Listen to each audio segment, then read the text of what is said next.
Hello and welcome back to the Elam Road podcast for the first episode of the 23-24 season.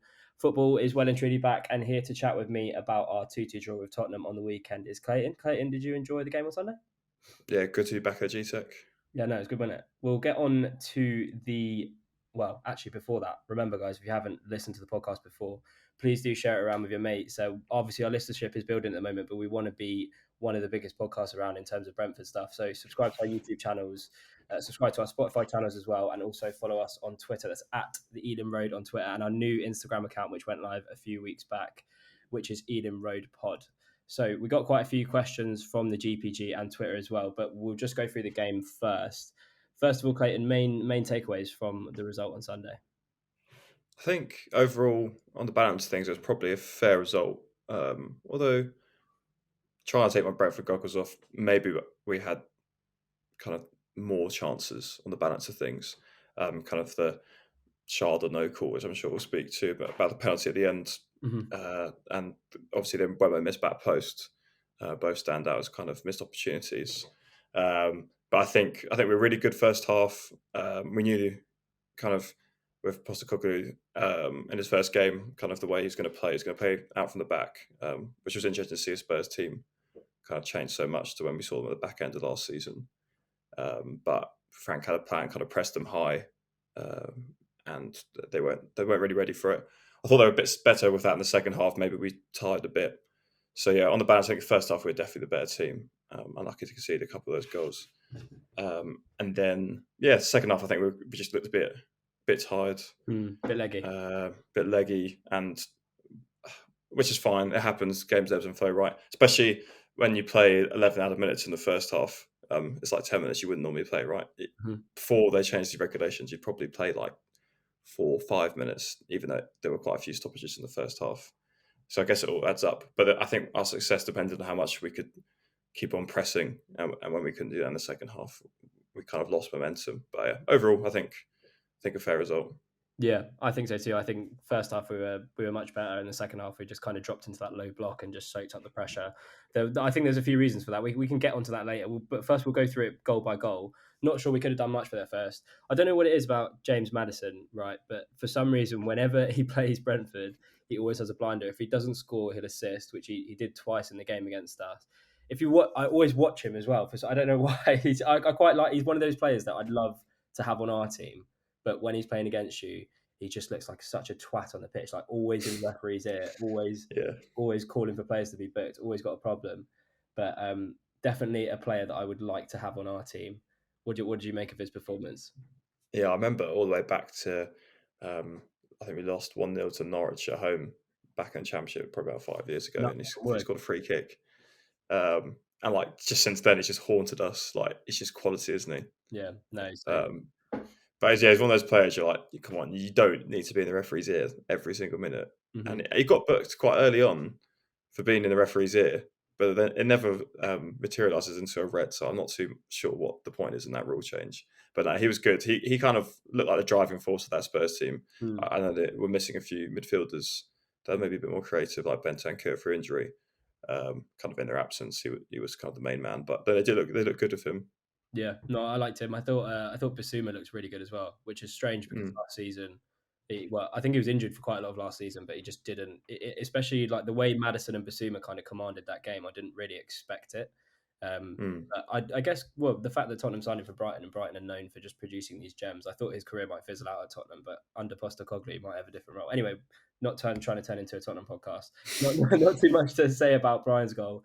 Clear pen, I thought, although people are still up in arms about that pen being a bit soft. But in this day No. and age, when he clips him, I know Jensen he does make a meal out of most challenges, but it was a definite pen, I thought, especially once they took it to VAR. Thought Brian had a great game though. I hope that's a sign of things to come. Yeah, me too. He's in my fantasy team, so he needs to keep returning. But no, I think he's kind of trying to take on the role as the main man.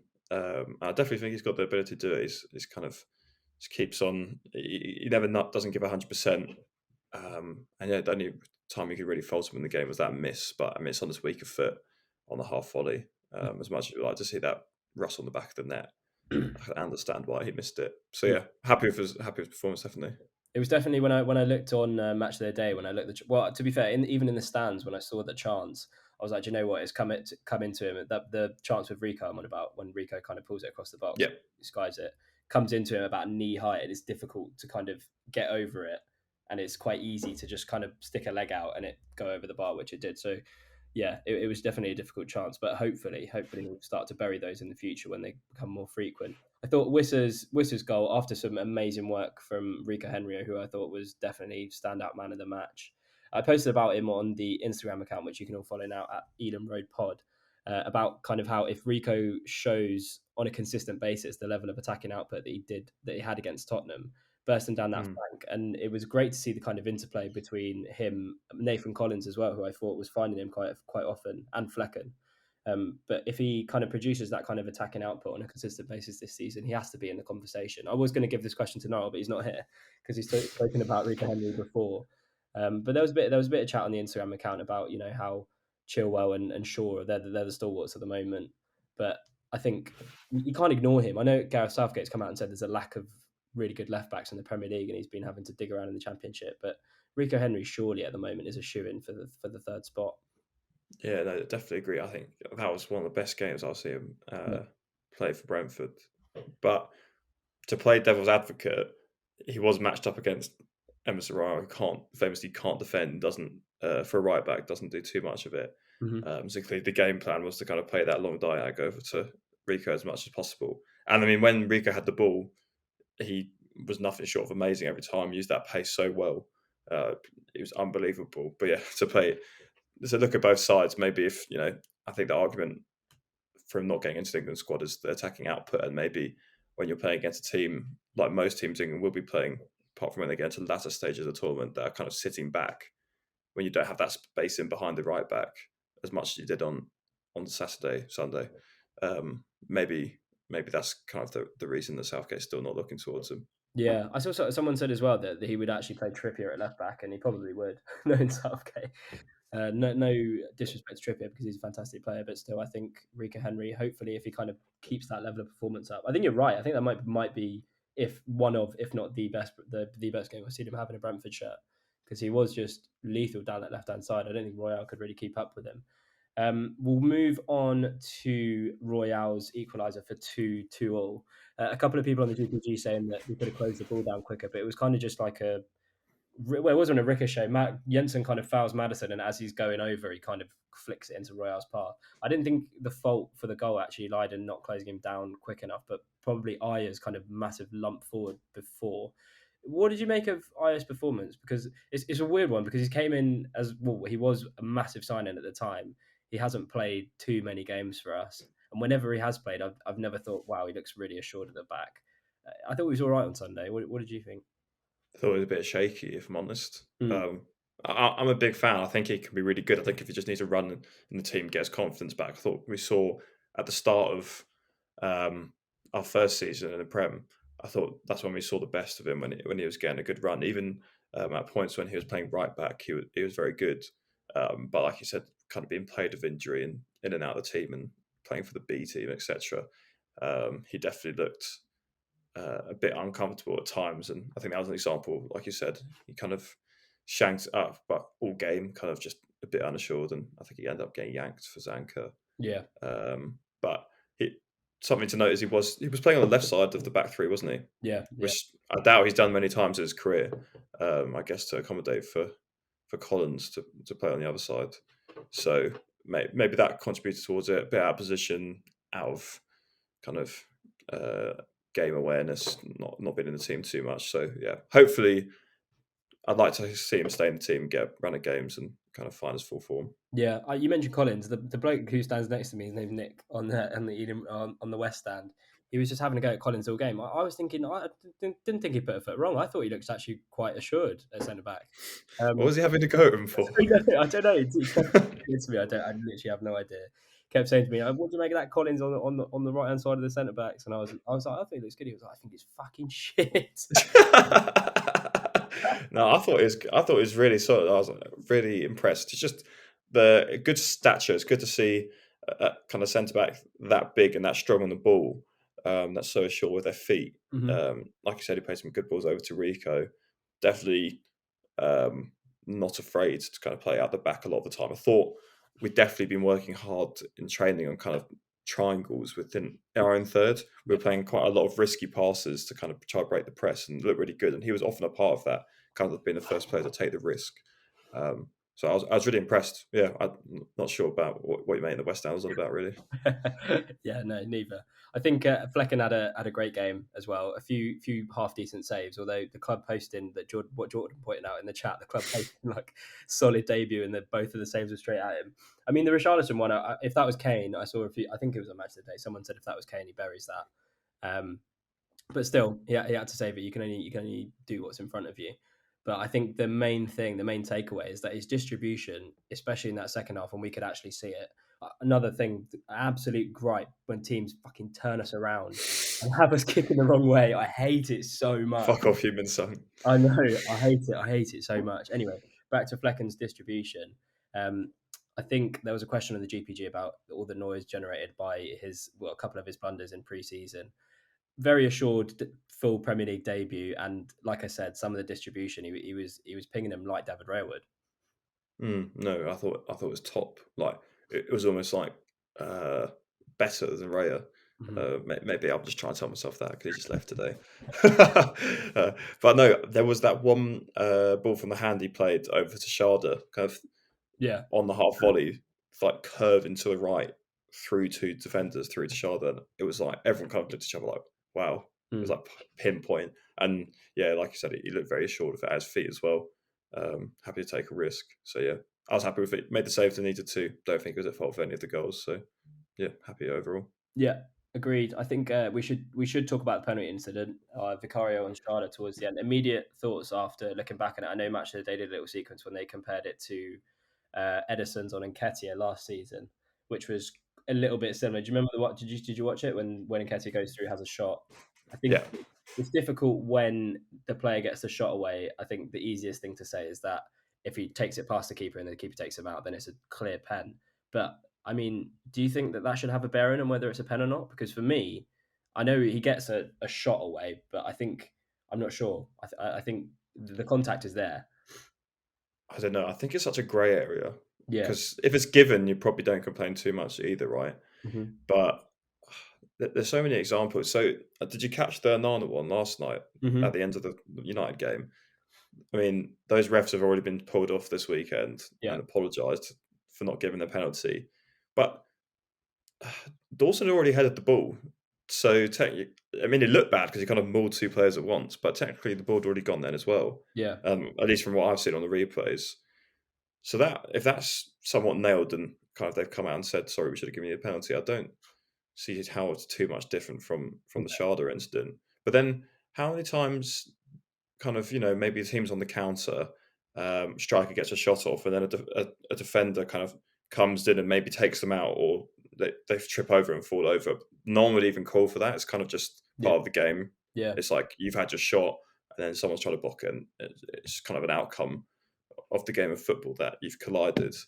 So why just because it's a goalkeeper should it be a pen? Yeah. Um, I guess if you think back to Weiser, was it Weiser that went down for the penalty against Forest? Yeah. Yes, he hadn't shot yet, so that's kind of nailed on. Hmm. So that there's so many examples, but there just seems to be inconsistency. I actually don't know. I'm not sure what to think. No, neither. I think if there was a consistent kind of this is the rule, this is when it's broken, then it would be a lot clearer. But because there's been points where they've given it and points where they've not given it, kind of just leaves those situations up in the air. But I think a lot of Brentford fans, obviously we're massively biased, but a lot of Brentford fans saying it's a nailed on penalty. But you are right. It's weird when a defender would do that. It's kind of just carry on because the striker's got their shot away. But for some reason, when it's a keeper, they're more likely to be penalised or less likely to be penalised. Yeah, I understand if there's been no shot, but if there has been, yeah, it's just very unclear because it's almost like how much malice is there in the contact afterwards. Because obviously, Anana's looked bad last night because he absolutely clatters two players kind of with his fists, whereas the Spurs goalkeeper is kind of still going for the ball. So yeah, where's the line? I'm not too sure. Yeah, just on the Spurs goalkeeper as well. Don't know why the hell they didn't just splash out for David Raya because he looked shaky all game. Yeah, he didn't fancy passing out the back. Maybe he'll come good. Yeah, I'm sure he's got a long career, I suppose, ahead of him. yeah. Um, but yeah, why would you not just? pay up 20 million more, especially once Kane's gone. It looks even sillier. And then Raya's gone to your arch nemesis in Arsenal. Bit more egg on the face for Levy, I think. Exactly. Anything else you wanted to mention before we get into the questions? Because we've got quite a few to get on. No, nothing in particular, I don't think. Cool. We'll get on to questions for the GPG. Our favourite username, N5022N122, wants us to discuss the midfield. I think more in just general, just kind of performances. I know Damsgaard came on and didn't really impress. I've seen the jury's out for him once again, but I'm more hopeful that that was just a difficult game for him to come into. Thought Norgard looked really good, as Yeah. did Jensen. I thought the game kind of changed when he went off a little bit. And I've seen a few people saying, in the summer series as well, Jensen was one that really stood out. And I didn't really think he had another level to go in terms of how good he was last year. But I could, when he went off on Sunday, you could kind of see that there was a bit of a drop in terms of creativity out of the midfield. Yeah, I think we really missed it when Norgard and Jensen left the pitch. We kind of went down a gear. I thought Norgard hadn't played much in pre-season, but there's a reason he's my favourite player. He was so good. Yeah. It just wins so many balls, and he was actually leading the press a lot of the time. He was the one kind of running up to the goalkeeper, and we were doing a lot. Kind of sometimes you saw one of the centre backs in the midfield pressing up as well, and he was kind of organising the whole thing. So I thought it was great. And yeah, echo your thoughts on Jensen. Thought was solid, Mm-hmm. but coming off the bench, yeah, Damsgaard. I tried, I will keep trying to be optimistic. But do you know what? I thought he put himself in the right position so many times on Sunday. Mm-hmm. He is actually, in terms of positioning, a good ball winner. Yeah. But I don't know if it's just me, but I feel like he goes in for so many 50-50s, wins the initial ball of his positioning, and then because his legs are the size of a twig, the rebound then goes back to the opposition. I could have sworn that happened at least 4 times in the second half. You're right, it did. It is difficult because I think you're right. He does get into good positions quite a lot, but maybe his physicality lets him down in certain situations. We'll quickly talk about the chance that he had, and I really thought that was going to be his moment because obviously we're in the West Ham, we can't really see it that much. But looking back on match of the day, he was a bit further out than I thought he was. I thought it was like inside the 6 yard box, but he just kind of didn't his run up to actually getting the ball didn't really inspire any confidence, and then he kind of just whips it into the floor and it kind of goes up. But it's so strange because obviously we're all taking all these like compilations that we've seen when we signed him, when he's banging him in from like 30 yards. We saw one at the Euros against England, and he hasn't shown any of that as of yet. Kind of running past players, taking players on. I don't know if Frank's trying to deploy him in a different role, maybe, but it kind of makes sense the fact that we're saying he's always in the good positions. Maybe that's kind of a trait that Frank's tried to work on with him, and then the thing that's letting him down is maybe he's not quite ready for the physicality of the Premier League.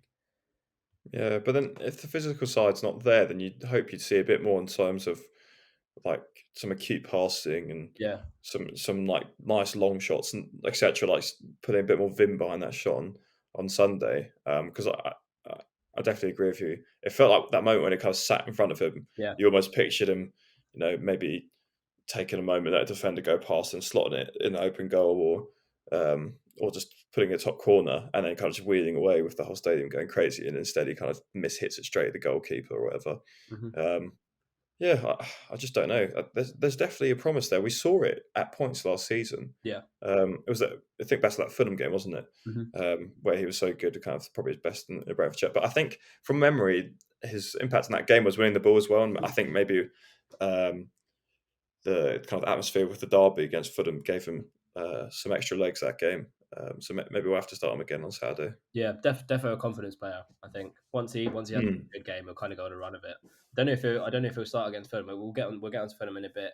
Got a few more questions to answer. James 30 is asking, do we need to strengthen before the window shuts? Do you know? I had a look at the starting lineup when it came out at 1 p.m. on Sunday. Looked at that bench. That was a really strong bench that we had, and we had Ben Mee out. We got Zanka to come on. We got so much defensive cover in terms of those centre half positions. Still not a left back, although we got Russell on the right and Hickey can play as a left back.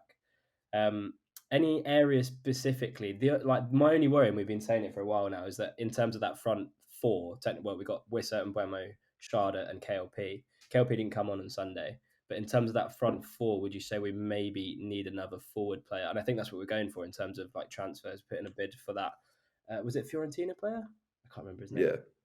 yeah. Um, Um, And there was a rumor of a couple of players from France as well. But yeah, no, I think that's spot on. I think it's a good front four to have. It's all like very promising. Um, but I do think an injury to Mbeumo could be like very detrimental to our season. Mhm. And you only have three to pick from, right? And at Weezer as well, because he just constantly scores goals. Doesn't always put in the best performance, but he just consistently scores goals for us. So yeah, I think you're like 2 injuries away up front from being. I mean, you're not screwed, right? KLP and Chad are great players, but I mean, they don't have a Premier League goal between them. No, and Um, they're not kind of as interchangeable as Wissa and Mbumo are. They're very different. Whereas Mbumo and Wissa are a little bit similar in terms of the fact that they can both hold the ball up quite well. They can also beat a man and run in behind. KLP, whenever he's played, strikes me as someone who likes to take it on the byline, maybe take someone on and get a cross in or get a shot in.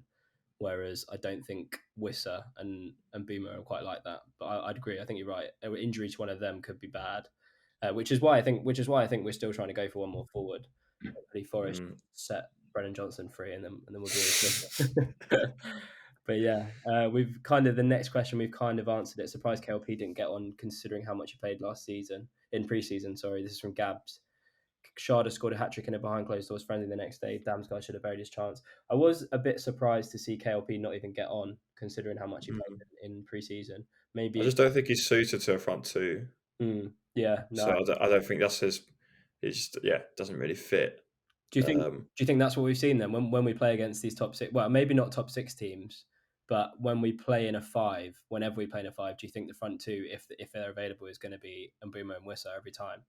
I would think so. Yeah, Yeah, but like Sharda's more than capable of playing one of those forward roles. I'm sure KLP is. He's just the fourth choice when they play that.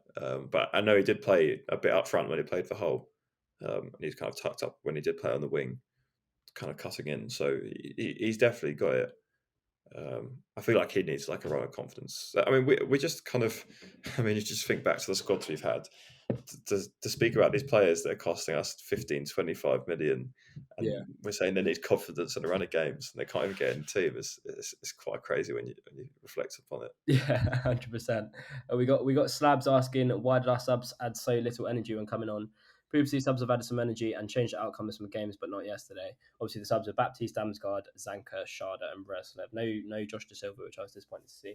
I actually think this is a little bit harsh, and I'm tired of hearing people hate on Shandon Baptiste because I will die on this hill. He's absolutely quality, and I really want to see him start a game. I know it's an unpopular opinion, but whenever he comes on, he doesn't do anything apart from getting sent off. It's solid. I've said it so many times. He's solid. He's so solid. It's not very like inspiring though. I don't think he's gonna win you a game.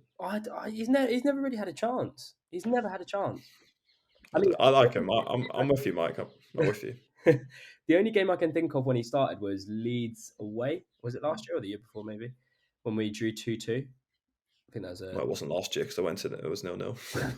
Yeah, no, the year before. That was the only that was the only time where I've seen him start. Well, there definitely have. There's the only time I can remember where I've seen him start. There's definitely been others, but I even saw groans when I heard groans when Baptiste came on. I don't understand the hate. I think he is solid. Maybe not a player that inspires massive like cheers from the crowd, but I still think there's a player in there. I know that you think he should probably be loaned out considering how many midfield players we've got, but I would like to see him get a bit more game time. In terms of the other subs that came on, I didn't think anyone really did that poorly. I mean, what can Zanka do apart from defend well? Russell looked good going down the right. It was a fresh pair of legs when he came on. Obviously, Damsgaard was a bit of a stinker. Sharda looked a little bit kind of he does come across as a little bit erratic. Sharda, like sometimes the ball really sticks and he'll drop his shoulder and go past the player without even touching the ball.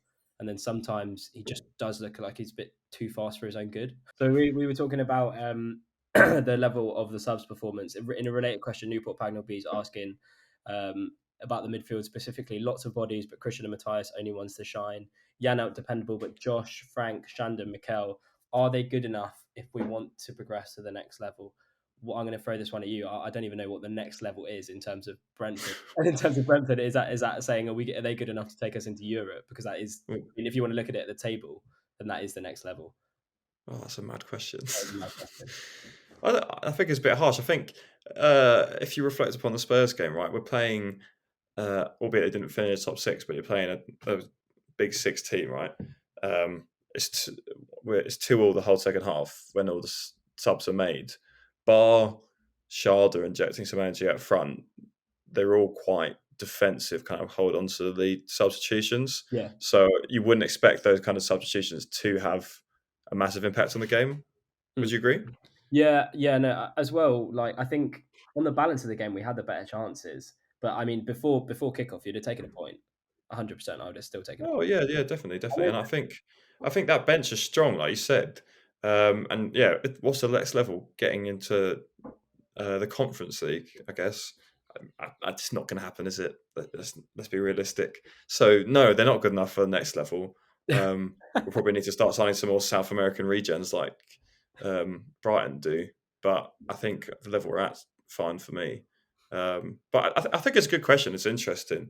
Um, but for me, like kind of to have that six in midfield that all strong and all could start. Like you say, even if you could argue Baptiste's sixth choice, Michael wants him to start. I don't think he'd look outplayed starting a game. no. Um, yeah, like I said, he's probably not going to win you a game. But yeah, definitely happy with that kind of strength and depth of midfield and the quality.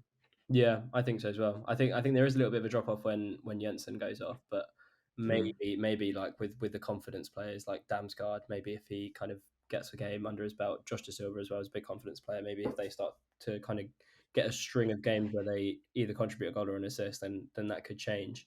We have RAF Pato asking, how do we stop pressure mounting when in a low block? It was discussed last season, but without Ivan, we can struggle to get out and relieve pressure with the ball just coming at us phase after phase. I noticed this happening especially in the last kind of 15 minutes, we'd win the ball back in a low area, like in and around our penalty area, and there'd be kind of nowhere to go to. Although Brian actually did a pretty stellar job of it, I thought, and I didn't really think. I think that was like some of the best hold up play that he's actually had in his time as a Brentford player. Maybe just in light of the fact that Tony wasn't there to be the one holding it up.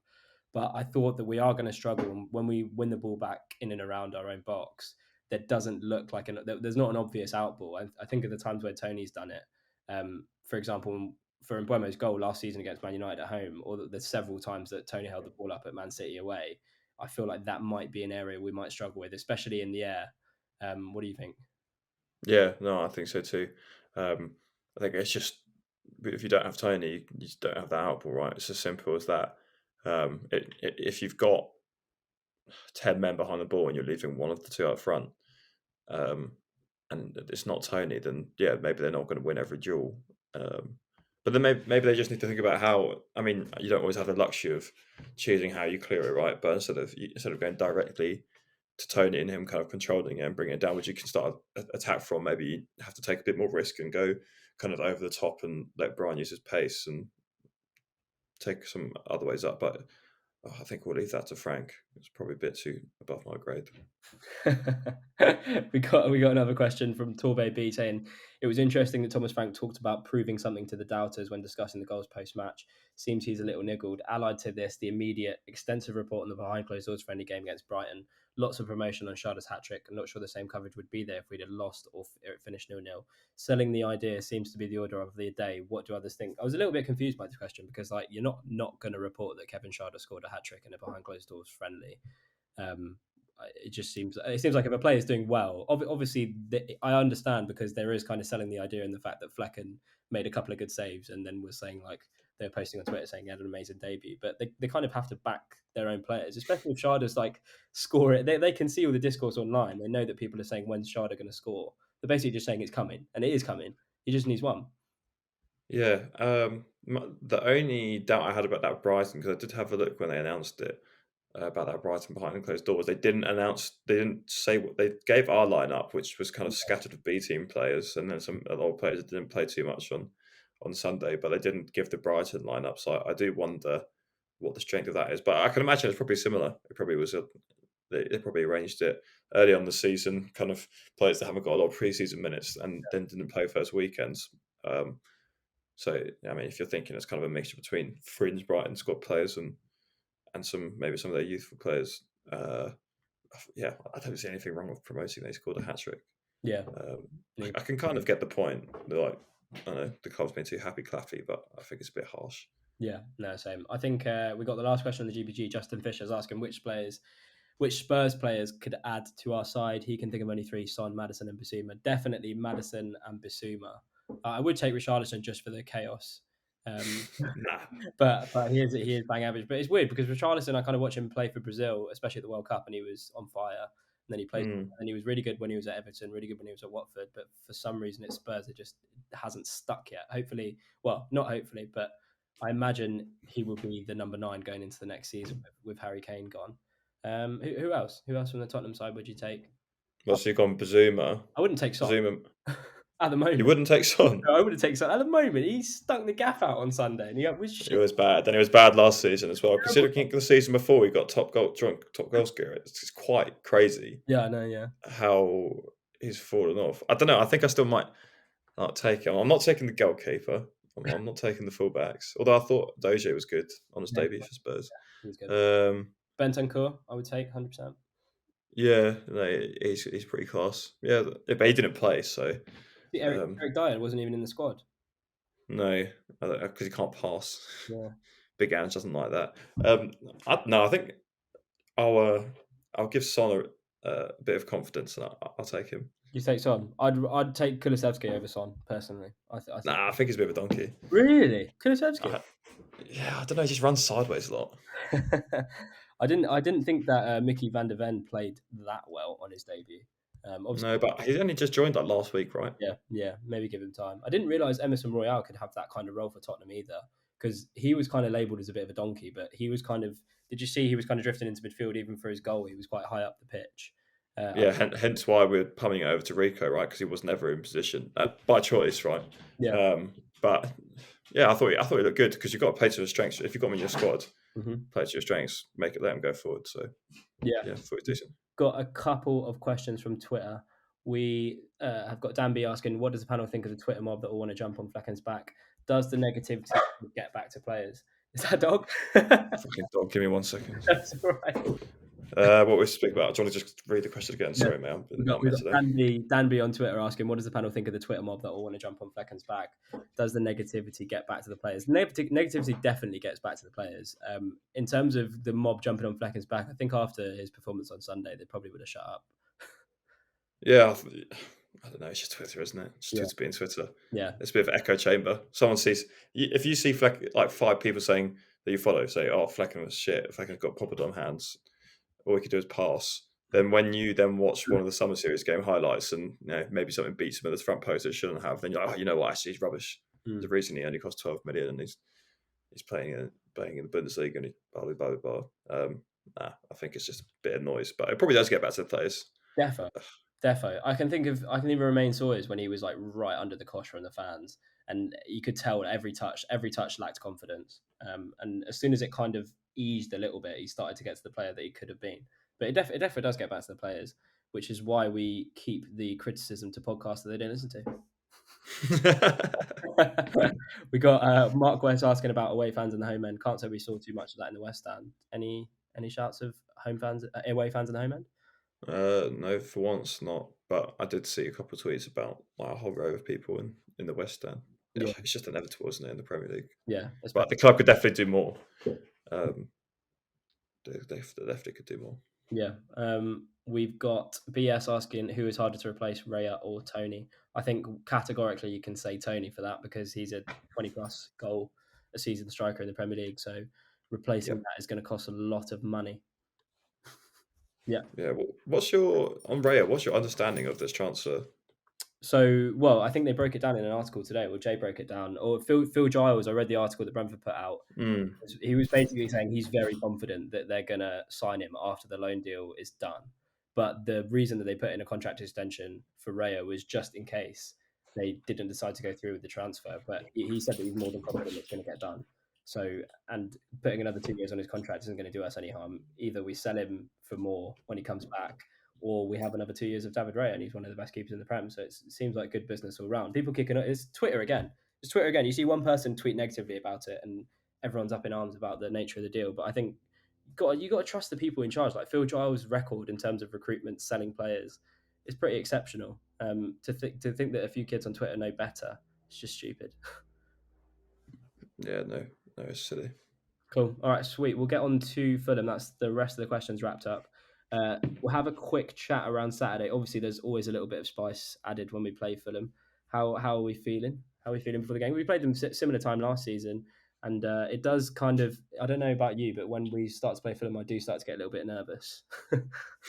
Don't normally get nervous. Yeah. Um, I don't know. We were saying in the pub after the game that it can't be worse than last year, right? Even if we lost 4-0, Mhm. it's probably not worse than Mitrovic scoring last minute away from home, is it? So that's my thoughts.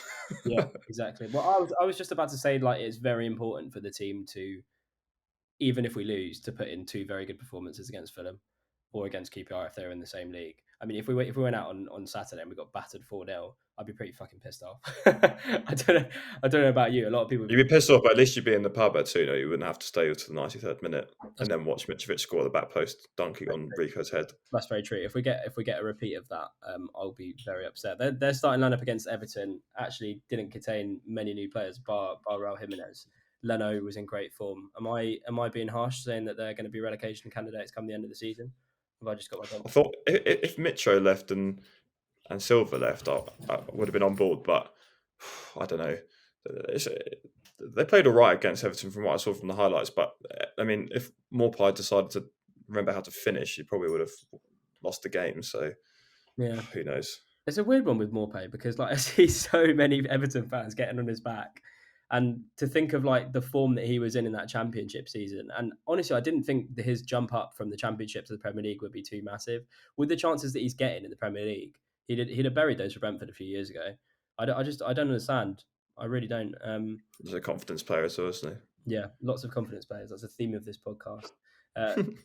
Getting on to the lineups, I saw Jay think that he wouldn't be surprised if KLP started in if we're going to play if we're going to match their four. They started in a four against Everton on the weekend, so I wouldn't Oh, be yeah, we'll play surprised for. if KLP is kind of deployed on the left, either Wissa or Mbemo on the right, or they're kind of interchangeable anyway.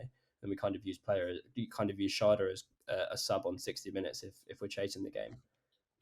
What do you Yeah, think? I like the sound of that. I like the sound of that. We've got lots of options. Yeah, looking forward to it. I think it's going to be a good game. I don't think there's a whole lot between the two teams, and even if there is, it doesn't matter when you go into a derby. So Yeah. yeah, should be a good game. Sweet. I think that's be a good place to round off the podcast. The Ealing Road podcast will be back next week following the West London Derby on Sunday. In the meantime, please stay tuned across all of our socials. That is at the Ealing Road on Twitter and at Ealing Road Pod on Instagram. And also, whilst you're out here, please subscribe to our YouTube and Spotify channels. And we shall see you next week. Cheers, Clayton. Cheers.